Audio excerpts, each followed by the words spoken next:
믿을 수 없는 충격적인 일이 발생했습니다. 미국의 테크 기업들이 지금 한국 기업들과 미팅을 하고 싶어서 안달이 난 상황이 벌어졌는데요. 심지어 어제까지만 해도 관세로 한국을 압박하겠다고 외치던 정치인들조차 이제는 태도를 바꾸고 한국을 기술동맹의 핵심으로 인정해야 한다는 목소리를 내고 있습니다. 도대체 무슨 일이 있었던 걸까요? 안녕하세요. 저는 미국 중견 반도체 기업에서 전략 담당 이사로 일하고 있는 앤드류 카일입니다. 이번 주 제 인생에서 가장 충격적인 출장을 다녀왔습니다. 바로 대한민국 서울이었죠. 어느 평범한 아침 충격적인 뉴스와 함께 2025년 3월 15일 워싱턴 DC는 봄비가 내리는 차분한 아침이었습니다. 글로벌 부품 유통사 델피코어의 본사 건물 로비에서 저는 평소처럼 커피를 손에 들고 엘리베이터를 기다리고 있었습니다. 아시아 전략 파트를 담당하는 제 업무는 주로 미국과 아시아 간 부품 공급망을 관리하고 기술 파트너십을 기획하는 것이었죠. 그때 로비의 대형 TV에서 붉은색 자막이 화면을 가로질렀습니다. 브레이킹 뉴스 트럼프 대통령 모든 수입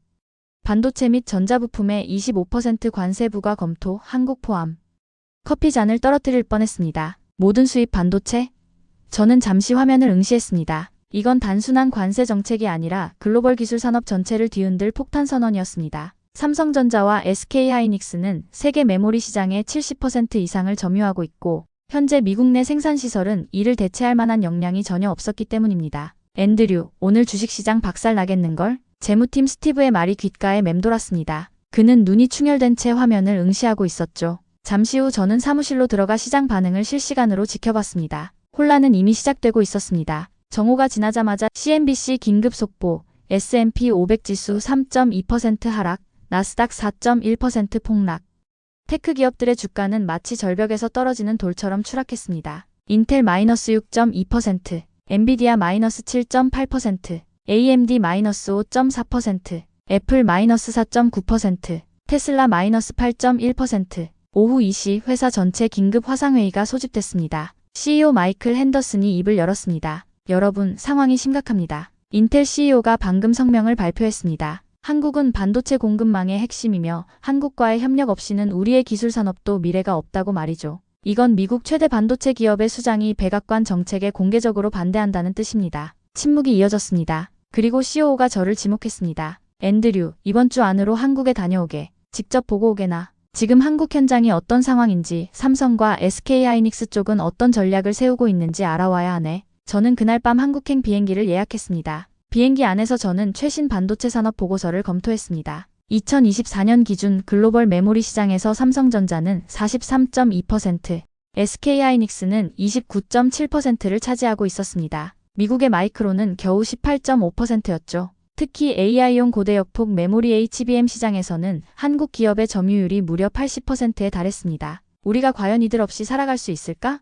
라는 생각이 머릿속에서 떠나지 않았습니다. 12시간의 비행 끝에 인천국제공항에 도착했습니다. 첫인상부터 예상과 달랐습니다. 공항은 마치 미래에서 온 듯한 모습이었습니다. 투명한 글래스 천장, 로봇 안내원, 무인 체크인 시스템이 완벽하게 작동하고 있었고 입국 심사도 얼굴 인식 기술로 순식간에 끝났습니다. 배정된 가이드 김민수 씨가 저를 맞이했습니다. 그는 미국에서 컴퓨터공학을 전공하고 삼성전자에서 10년간 근무한 경력이 있는 전문가였습니다. 공항에서 서울까지 가는 길, 창밖으로 보이는 도시의 모습은 또 다른 충격이었습니다. 마치 블레이드 러너 영화 세트장 같았습니다. 초고층 빌딩들이 디지털 디스플레이로 빛나고 도로를 따라 전기버스와 자율주행 택시가 질서정연하게 움직이고 있었습니다. 저기 보이는 건 디지털 트윈 시스템입니다. 서울 전체가 가상 세계에 복제되어 있어요. 교통, 에너지, 환경까지 모든 것을 AI가 실시간으로 모니터링하고 있죠. 그의 말을 듣자 순간 미국이 한참 뒤처져 있다는 생각이 들었습니다. 보스턴이나 샌프란시스코에서도 이 정도 수준의 스마트시티는 아직 계획 단계에 불과했으니까요. 다음날 아침 우리는 경기도 평택으로 향했습니다. 삼성전자의 반도체 캠퍼스는 상상 이상이었습니다. 축구장 400개 크기의 공장 단지는 그 자체로 하나의 소도시 같았습니다. 입구에서 수천 명의 엔지니어들이 유니폼을 입고 출근하는 모습이 마치 군대의 교대식처럼 정확했습니다. 공장 내부로 들어서자 그것은 SF 영화를 현실에서 보는 것 같은 경험이었습니다. 완전 자동화된 생산 라인에서는 사람 대신 로봇이 웨이퍼를 운반하고 천장에 설치된 진공 수송관을 통해 재료가 이동했습니다. 저기 보이는 건 EUV 장비입니다. 극자 외선 노광 기술이죠. 삼성 측 엔지니어가 가리킨 곳에는 3층 높이의 거대한 기계가 놓여 있었습니다. 그는 덧붙였습니다. 이 장비 하나 가격이 2천억 원 약 1.5억 달러입니다. 그리고 이걸 제대로 운용할 수 있는 나라는 전 세계에서 두 곳뿐입니다. 네덜란드 ASML이 만들긴 하지만 실질적으로 양산에 성공한 건 한국과 대만뿐이죠. 저는 숨을 삼켰습니다. 저희 회사에서도 이 EUV 장비를 다루는 논의가 있었지만 가격과 운영 복잡성 때문에 엄두도 못 냈던 기억이 떠올랐습니다. 이곳은 하루에 최대 10만 장의 웨이퍼를 처리할 수 있습니다. 이 중 상당수는 미국의 테크 기업들과 국방부 납품용입니다. 특히 미 국방부의 F-35 전투기용 반도체는 이곳에서만 생산된다고 보면 됩니다. 그 말에 저는 경악했습니다. 미국의 최첨단 전투기가 한국산 반도체에 의존하고 있다는 사실을 몰랐기 때문입니다. 이건 단순한 경제 문제가 아니라 국가 안보의 문제였습니다. 그럼 미국이 이 공장에 관세를 부과하면 어떻게 됩니까? 제 질문에 엔지니어는 복잡한 표정을 지었습니다. 사실 지금 미국 내에 짓고 있는 삼성 공장이 있지만 가동까지는 최소 2년이 더 필요합니다. 그 사이에 관세가 부과되면 현실적으로 미국의 국방체계와 기술 기업들이 큰 타격을 받을 수밖에 없어요. 저희도 난처하지만 미국이 스스로 발등을 찍는 일이 될 겁니다. 그의 말은 제 생각보다 더 직설적이었습니다. 하지만 부정할 수 없는 사실이었죠. 서둘러 대체 공급망을 구축하지 않은 채 동맹국의 핵심 산업을 압박하는 것은 자해나 다름없었습니다. 이튿날 우리 일행은 SK하이닉스의 이천 캠퍼스로 향했습니다. 이곳은 삼성과는 또 다른 충격을 안겨주었습니다. 특히 놀라웠던 것은 불량률 관리 시스템이었습니다. 현장 담당자는 태블릿을 보여주며 설명했습니다. 저희는 매일 100억 개 이상의 반도체를 검사하고 있습니다. 이 중 불량률은 0.0001% 미만입니다. 즉 1억 개 중 한 개도 불량이 나오지 않는 셈이죠.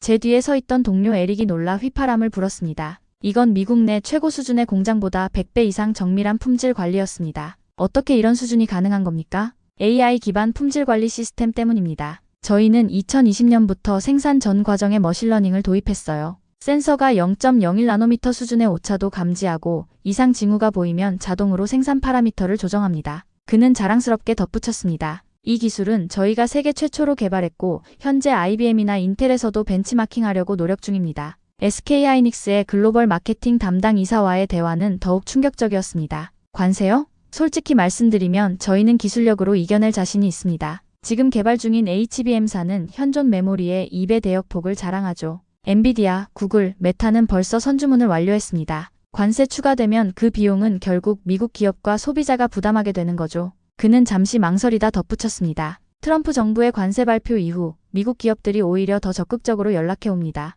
선구매 계약을 맺자는 제안이 쇄도하고 있어요. 그들도 현실을 알고 있습니다. 최소 3년은 우리 제품 없이 버틸 수 없다는 걸요. 그의 말은 허세가 아니었습니다. 제가 미국에서 확인한 자료에 따르면 AI 반도체 시장에서 한국의 HBM은 사실상 독점 상태였고 특히 엔비디아의 최신 AI 가속기에 들어가는 칩은 100% 한국산이었습니다. 앤드류, 혹시 현대차도 가볼래? 같이 온 에릭이 조심스레 물어봤어요. 평소 같았으면 그런 제안을 할 리 없는 사람이었죠. 하지만 그는 이미 많이 달라져 있었습니다. 삼성과 하이닉스를 본 후였으니까요. 김민수 가이드는 이렇게 조언했습니다. 한국을 제대로 이해하시려면 자동차 산업도 보셔야 합니다. 지금 일어나고 있는 현상은 반도체만의 문제가 아니에요. 제조업 전반에 걸친 패러다임 시프트니까요. 6시간의 이동 끝에 도착한 울산 공장은 그 규모부터 압도적이었습니다. 실로 미시간의 디트로이트를 연상시킬 만큼 거대했죠. 그러나 내부는 완전히 달랐습니다. 공장 투어를 시작하자마자 제 눈을 사로잡은 것은 무인 생산 시스템이었습니다. 하얀색 AGV들이 마치 개미처럼 정확한 경로로 움직이며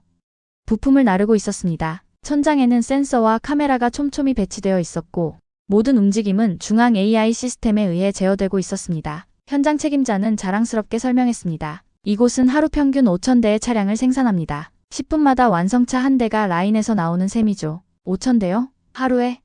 에릭이 놀라서 물었습니다. 네, 이 중 60%는 수출용입니다. 특히 미국 시장으로 가는 전기차가 전체 생산량의 30%를 차지합니다. 이어서 우리는 품질 검사 구역으로 이동했습니다. 여기서 또 한 번 충격적인 광경을 목격했습니다. 로봇팔이 완성된 자동차 표면을 스캔하며 미세한 흠집까지 감지하고 인공지능이 실시간으로 분석 결과를 대형 스크린에 표시하고 있었습니다. 불량률은 얼마나 됩니까? 저는 궁금해서 물었습니다. 0.003% 수준입니다. 사실상 제로에 가깝죠. 로봇에 의한 검사는 인간보다 200배 정확하고 AI 분석은 미래 문제까지 예측합니다. 에릭은 입을 다물지 못했습니다. 미국에서는 아직 이런 수준의 자동화는 보지 못했어요. 테슬라도 이 정도는 아닌데. 현대자동차의 한 임원이 우리에게 다가와 인사했습니다. 그는 이전에 미국 디트로이트에서 10년간 일한 경험이 있다고 했습니다. 미국과 한국의 차이를 아시겠어요? 문화적 차이입니다. 미국은 기술 그 자체에 집중하지만 한국은 기술의 완성도에 집중합니다. 테슬라는 혁신적이지만 품질 관리는 여전히 과제로 남아있죠. 우리는 혁신과 품질, 그리고 가격 경쟁력까지 3박자를 모두 맞춰야 한다고 생각합니다. 마지막으로 우리는 연구개발센터를 방문했습니다. 여기서 본 게임 체인저는 배터리 기술이었습니다. 현대차는 자체 개발한 새로운 전고체 배터리를 시험 중이었는데 충전 시간은 기존 대비 15, 주행 거리는 2배였습니다. 이 기술이 상용화되면 어떻게 되나요? 제가 물었습니다. 전기차 시장이 완전히 바뀔 겁니다. 가솔린차의 마지막 장점인 편리성까지 전기차가 가져가게 되죠. 5분 충전으로 600km 주행이 가능하니까요. 그날 저녁 호텔로 돌아오는 차 안에서 에릭은 계속 침묵하다가 갑자기 말했습니다. 앤드류, 솔직히 말할게. 나 지금 좀 충격받았어. 우리가 그동안 너무 쉽게 생각한 것 같아. 한국은 지금 미국이 배워야 할 대상일 수도 있어. 서울로 돌아오는 길, 김민수 가이드와 깊은 대화를 나눴습니다. 그는 미국과 한국 양쪽을 모두 경험한 사람으로서 흥미로운 시각을 제시했습니다. 카일 이사님, 미국이 가진 가장 큰 착각이 뭔지 아십니까? 바로 시간에 대한 환상입니다. 미국은 자국 내 생산 기반을 구축하는 데 23년이면 충분하다고 생각하죠. 하지만 현실은 그렇지 않습니다. 그는 이어서 설명했습니다. 반도체 공장 하나 짓는 데만 물리적으로 2년이 걸리지만 실제 경쟁력 있는 생산 라인을 구축하려면 최소 5년이 필요합니다. 그리고 그건 건물과 장비만 갖춘 것일 뿐 가장 중요한 인력과 노하우는 또 다른 문제죠. 삼성이나 SK하이닉스의 엔지니어들은 평균 15년 이상의 경력을 갖고 있습니다. 이건 학교에서 배우는 지식이 아니라 현장에서만 얻을 수 있는 암묵지예요. 미국이 아무리 돈을 쏟아부어도 단기간에 확보할 수 없는 자산이죠. 제가 물었습니다. 그럼 미국 내 한국 기업의 공장은 어떤가요? 아리조나의 TSMC나 텍사스의 삼성 공장은요? 솔직히 말하자면 그 공장들은 미국의 보조금 때문에 지은 측면이 큽니다. 실제로는 효율성이 한국 본사의 절반 수준에 불과해요. 인건비는 2.5배, 에너지 비용은 1.8배, 그리고 규제 비용까지. 이런 상황에서 25% 관세는 미국 기업들에게 더 큰 부담을 줄 뿐입니다. 대한민국 산업통상자원부 관계자와의 비공식 간담회에서는 더 충격적인 정보가 공유되었습니다. 지난주 중국 상무부 대표단이 서울을 방문했습니다. 한국 기업들에게 중국 내 생산을 확대하면 세금 혜택과 보조금을 제공하겠다는 제안을 했죠. 지금 특별히 대답하진 않았지만 미국이 문을 닫으면 기업들은 살 길을 찾을 수밖에 없습니다. 이 말을 듣고 등골이 오싹했습니다. 미국의 관세 정책이 오히려 중국으로 첨단 기술이 유출되는 결과를 초래할 수도 있다는 뜻이었으니까요. 이건 안보 측면에서 최악의 시나리오였습니다.